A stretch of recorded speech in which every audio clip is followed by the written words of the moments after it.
Welcome to the Chiro Business Mojo podcast, where we deconstruct the methods, marketing, and mindset of successful business people and chiropractors from around the world. And now your host, Dr. Richard Day. Hello once again. Yes, I am Dr. Richard Day, and this is Chiro Business Mojo. I want to thank you so much for taking the time to check us out and to check this podcast. And to those of you who have shared it with others, we are so honored that people have shared this and enjoyed the podcast. So if there's anyone else you can think of that you want to share it with, please do so. Today I'm going to talk about something I watched the other night with my wife on Netflix. It is called Tony Robbins, I Am Not Your Guru. Now, if you're not familiar with Tony Robbins, he is a motivational speaker. He's the guy who walks on fire. He does a fire walk with people who come out to his seminars. He makes his living, a very good living, doing just this, having seminars multiple times a year, really all over the world. So I was somewhat familiar with Tony Robbins prior to coming into this. I knew he had some business books out, and I had heard his name. He got his start in the 1980s on infomercials, and I remember him when I was growing up, seeing him on TV. Well, for me, I wasn't really growing up. I was probably more of a teenager at that time. But I remember this guy on TV talking. And in the 90s, he sort of switched over from an infomercial pitchman and became a motivational speaker. So I have always, my thing with gurus is I always thought, I don't know if I need that. And not that I know everything or couldn't benefit from it, but I really thought, what can I get out of this? I think really when it comes down to it, they kind of don't, they just tell you, I think you need to get your beep together and that's it. So, you know, in my life now, my wife is the one who tells me that. So I don't need to pay anyone to go do that or go away, you know, and take a trip to be told that. But in any event, I thought, I want to watch this. I'd heard good things about it. I think it's been on Netflix a couple of weeks. So we watched it the other night, and I got to tell you, I was blown away by a lot in it. And I think probably now because I've had some life experience, especially in coming in contact with patients and dealing with the public, really my whole life. I was in sales, then I became a chiropractor, and I've talked to people for many years now. And I've seen a lot of people that have problems. I know that it's out there, and I'll talk more about that later on in this podcast. But a lot of what Tony Robbins was talking about really resonated with me, and I think there is a need for people like him to go help people. So I took some notes when we watched it. I'm going to share those with you. This is sort of my review of what I saw and things that I thought when I was watching it. And I think there are some definite connections to what we do as chiropractors. They really resonated with me, and I hope they do with you. So who has he helped before? Who's hired Tony Robbins? You may have heard of some of these names, even if you haven't heard of him. Bill Clinton, Andre Agassi, and Hugh Jackman, the actor who is Wolverine. So in the 80s, like I said, he was an infomercial pitchman, and then he went on and wrote some books. Some of the books he wrote, the first one that really put him on the map was Unlimited Power, The New Science of Personal Achievement. And after that, his follow-up was even larger than that. It was a bigger seller, and that was Awaken the Giant Within. So the movie runs about 2.5 hours. I would say it's kind of a long watch. It is a 6-day event that is chronicled, and the first part of the event is, I think, talking to people about what brought them there, and then having people that have some problems who are willing to stand up and share them. He starts working one-on-one with them right in front of the group. So there's group support there. There's a lot of love in the room. There's a lot of other people who share similar experiences as well. And I think, you know, like in anything, once you see one person do it, it makes you more willing to stand up and talk more openly about what's going on with you. So I can see how this group event really strikes and hits home with people and encourages them to make changes in their life. But I got to tell you, I was a bit sort of unnerved at first, I guess surprised more than anything, that he uses some spicy and powerful language. I've seen Tony Robbins speak a few times on CNN and things like that, and I just didn't realize that he used these words so often and so colorfully. But he goes on and he talks about it, and what he says is that he is trying to break through people's internal talk, their internal chatter and dialogue. And there's words in every language that are the taboo words, and they cause us all to sort of stand up and pay attention. And that's what he's trying to do. And I can tell you that it looks like it has the intended effect. The look on the people's faces when he tells them things and sort of right in their face directly, it's getting through to them. And hopefully it's making an impact definitely on that moment. But hopefully it's going to make an impact beyond, you know, a lot of we all can do things right for a while, right? So as soon as they leave the seminar, he doesn't want them to go back to doing exactly what they were doing before. He wants it to really stick with them and for them to ruminate about the changes that they need to make in their life. Well, the first person I want to talk about was a 19-year-old girl named Sienna, and she had an eating disorder is what it amounts to. And I thought to myself, really? That doesn't seem like that big of a problem. I know it's all relative, and to her it seemed big, but there were a lot. Let's face it, there's a lot of people out there with a lot bigger problems, right? But she started talking, and it was a great way to sort of see how he walks through a person's issues through a series of questions. So he asked her why it's important to her, and it's because she wants to look good, and she wants to look good because she wants to be loved, and he sort of traces it back to a daddy issue. That's really it, plain and simple. And in fact, it looks like from what I see in the movie that a lot of the problems that he helps people through do, in fact, have root in how they were treated and how they were raised as a child from a very young age. And I think the psychology really backs that up. I think that is accurate and that's true. And that's where he comes from. So he talks about those needs, and he talked about his own childhood. And I thought this was interesting. He said that his mother was an alcoholic, and she abused prescription drugs, and she abused him physically. And that he learned from those how to be the person he is today. And I think the quote he says is something like, if she were the mother I wanted, I would not be the man I am today. I thought that was very powerful. I thought that all of us can look back on our childhood and say, I wish I would have had this, or I wish my dad or my mother would have been this way or that way. And most of us make that an excuse. I it was my upbringing. I was never taught that at a young age. Well, my father did this and my mother did that or didn't do this. It becomes such a crutch in life. What he did was he took a 40,000-foot view, really stepped back as if he was watching his own life on a big movie screen, and said, life happens for us, not to us. And that was another powerful thing that he said that I thought really resonated with me, and I think it probably did with a lot of people. And he also said, if you're going to blame someone in your life for your problems, you've also got to give them all the credit. So his mom was a, pill popper and a drunk and abused him. But like I said, he would not be the man he is today if it were not for her. And I think that's a very powerful thing that we can all take and learn from. So the movie goes on, and he talks to some other folks, and they cut to some behind-the-scenes stuff. He's talking with his staff about people that are there. They have everyone fill out a questionnaire, and they read through and they talk about some of the tougher cases that he wants to tackle. And there were people that were suicidal. In fact, he has everyone who right now in this room is thinking of suicide or has, and people start standing up and raising their hands. There was someone there who had been brain injured, and they are going through the list of people who have written him. There are people that have been brain injured. There are people that have been permanently disabled, autoimmune problems, physical and sexual abuse. There was a really powerful story of a girl there who had been in a cult, and the cult was to get closer to God, you have to have sex with all of the priests or something like that. It was just crazy. But she had the support around her, and afterwards people who had heard her story came up and talked to her about how touched they were by what she shared. And it really looked like it was the person, I mean, she was suicidal when she was there.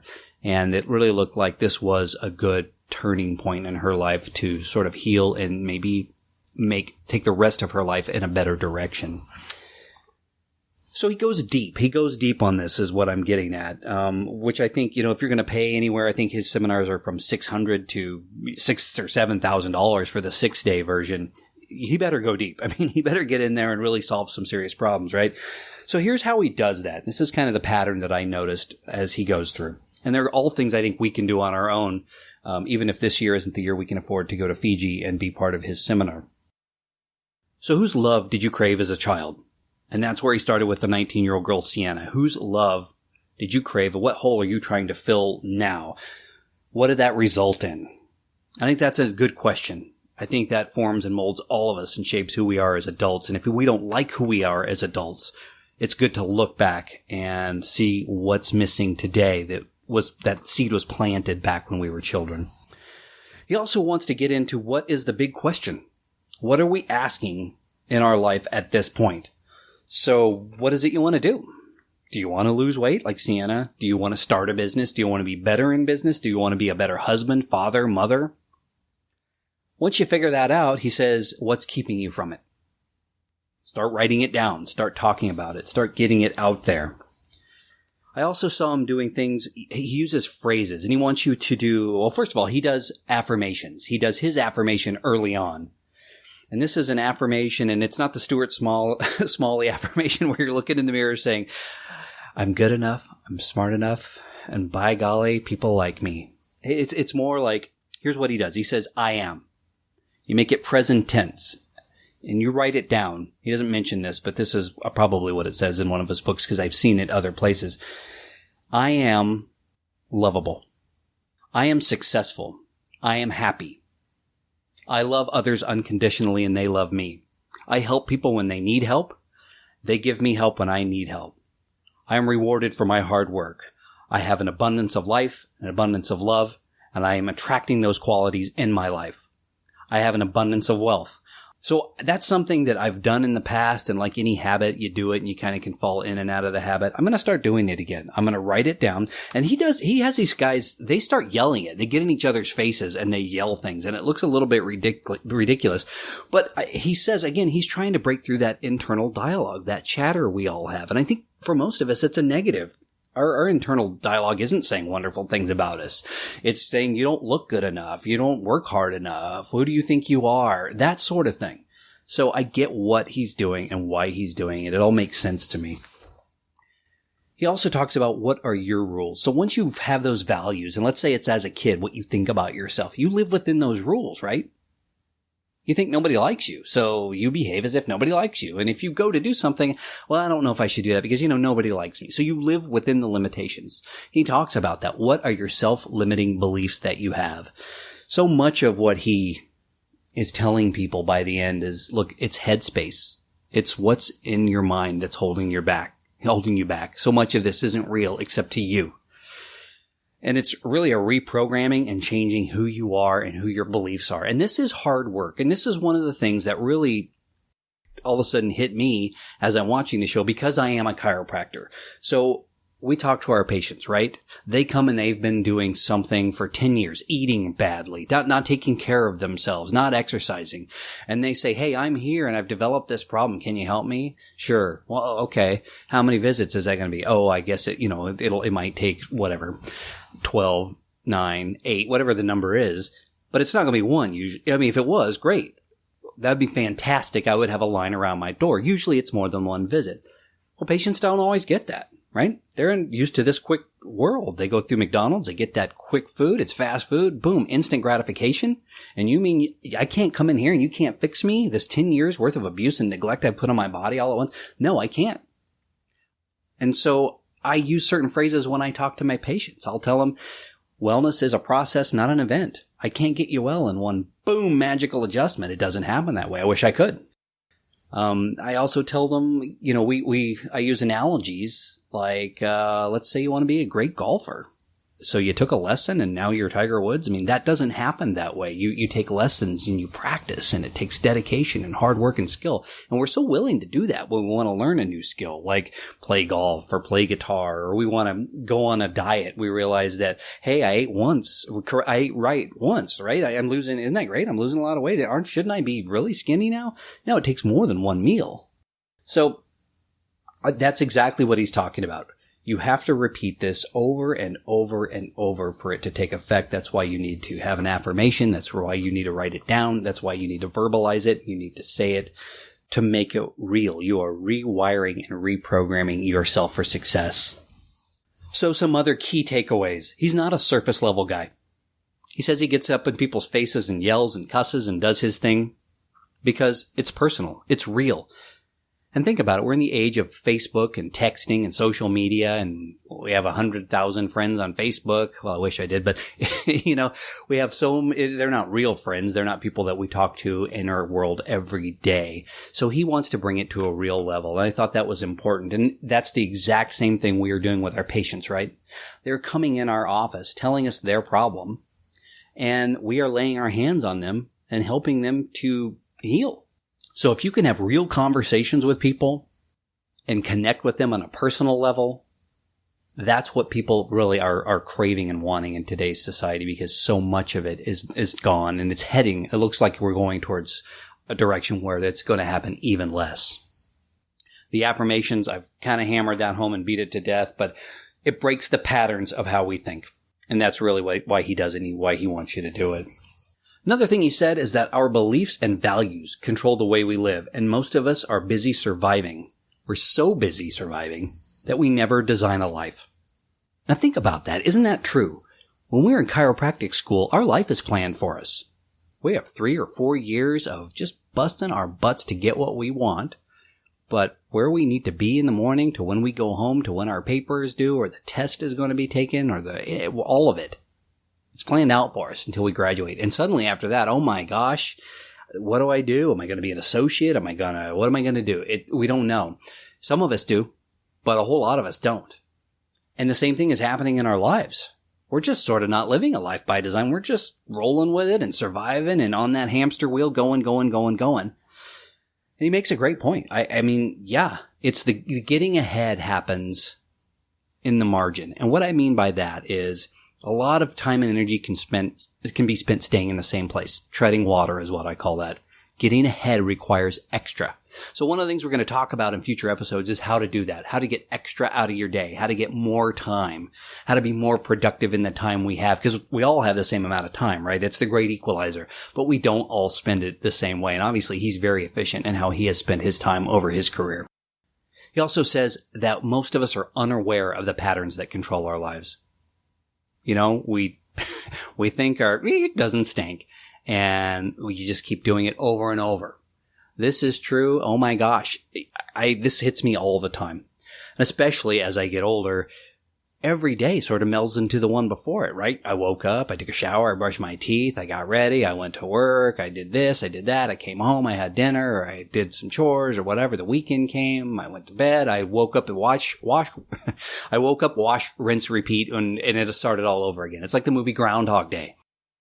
That's most of us. We don't get the pattern that we're stuck in. And that's just the pattern of our lives. What about the patterns in the way we think? What about the patterns in the way we act? We don't see it. We don't get it. We're oblivious. So we keep doing the same thing over and over and over. Again, he's trying to break that pattern. He says, we all get what we tolerate. Isn't that true? I mean, think about it. If you wouldn't tolerate something, you would probably get a lot less of it. Maybe none at all. People treating you bad, disrespectful towards you. It's all a question of what we tolerate. And I was struck lastly by all the baggage we have. At the end of the day, I'm watching this, and it's group therapy. These people need therapy. That's why they're there. They just went to do it in a group setting in Fiji, which I think is pretty cool. If you're going to go to therapy, you might as well do it with the beaches out there and in a beautiful setting. And I've noticed the same thing in practice. Patients come in. I'm treating them for pain, but I'm finding a lot of people have a deeper pain than just the physical pain. And they're interconnected. Not everyone wants to talk about it, and I don't want to talk about it with everybody. I'll never forget, I had a patient come in one time, and I said, well, how's your pain been since the last time I saw you? And she just started crying, and I thought, oh my gosh, this neck must have been real bad. And she said, my husband left me. And I was sort of speechless. It wasn't the type of pain I was asking about. But it's what came out. And again, we're in a position of trust, and she felt like she could trust me, and she shared this with me. And I was an hour late coming home. My wife was texting me saying, what's going on? Dinner's getting cold. But I was there for this other person. So I saw the parallels between humanity in general, right, who Tony is talking to, and who we are seeing as chiropractors that walk into our office day in and day out and lay down on our table and ask for our help. So I recommend you check it out. It is on Netflix right now. Again, it's called Tony Robbins, I Am Not Your Guru. And it's completely worth your while to check it out. So thanks so much for checking us out today, and we will talk to you on the flip side. Thank you for listening to the Chiro Business Mojo podcast. For links to what was discussed in today's episode, check out the show notes at chirobusinessmojo.com. And be sure to jump on over to iTunes and leave us a 5-star review if you liked what you heard. We'll see you next time.